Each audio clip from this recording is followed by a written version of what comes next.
Essayons maintenant de créer un projet Maven avec IntelliJ et Java 11.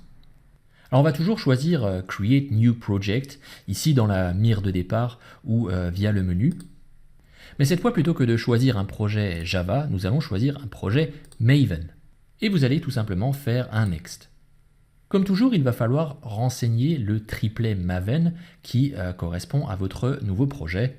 Encore une fois, nous allons choisir com.mycompany, .premier test, et l'artifact ID sera module 1. Voilà la version, je vais choisir la version 1 et je fais un Next.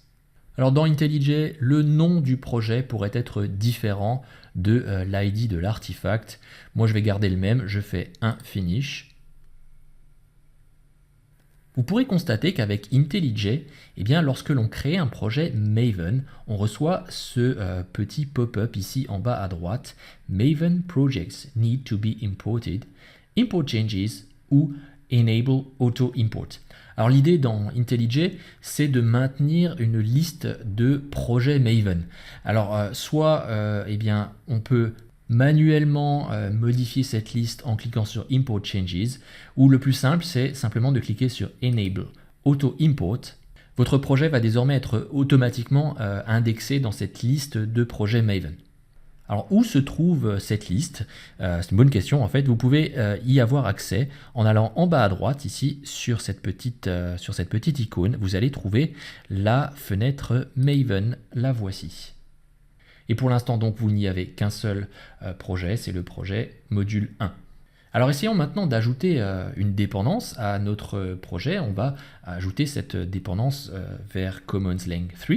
Eh bien, comme pour NetBeans et comme pour Eclipse, eh bien, il va falloir dire à IntelliJ eh bien, que l'on souhaite indexer le repository Maven pour pouvoir rechercher des dépendances.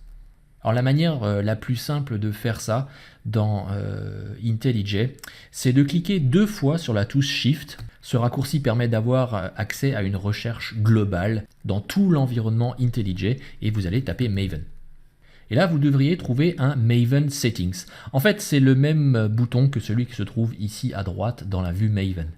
Cliquez sur Maven Settings et vous allez trouver tout en bas ici dans Repositories votre repository local, le fameux .m2/repository, et le Maven Central, le repository central, ici, qui se trouve, c'est la première fois que je vous le montre, mais qui se trouve ici sous repo.maven.apache.org/maven2. Alors vous allez justement cliquer sur cette entrée-là, et vous allez choisir le bouton Update. Alors ça, comme pour IntelliJ et comme pour Eclipse, eh bien la première fois, ça prend pas mal de temps, puisque cet index est assez conséquent.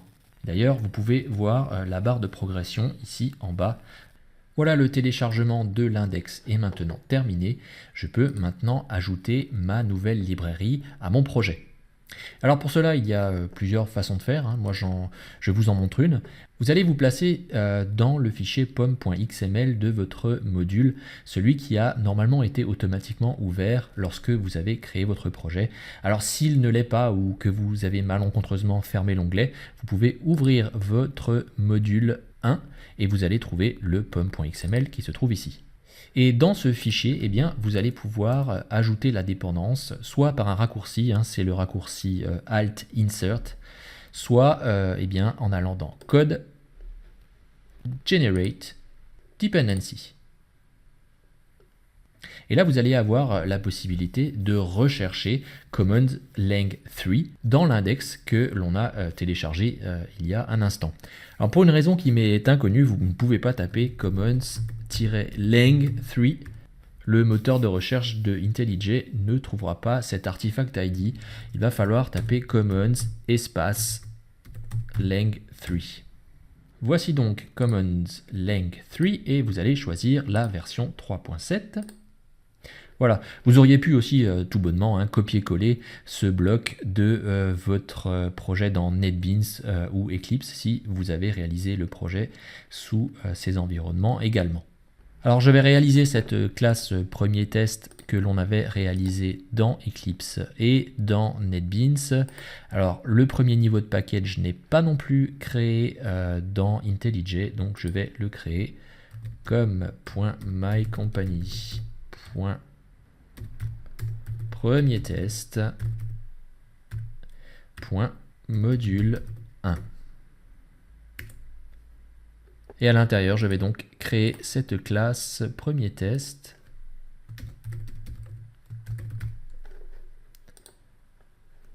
Voilà, donc j'ai tout simplement copié-collé le code que j'avais écrit sous NetBeans, voilà, avec le public static void main. Il faudra bien évidemment importer la classe stringUtils du package commons lang3. Et vous pouvez donc simplement, à partir de la classe premier test, faire un run. Voilà donc le résultat.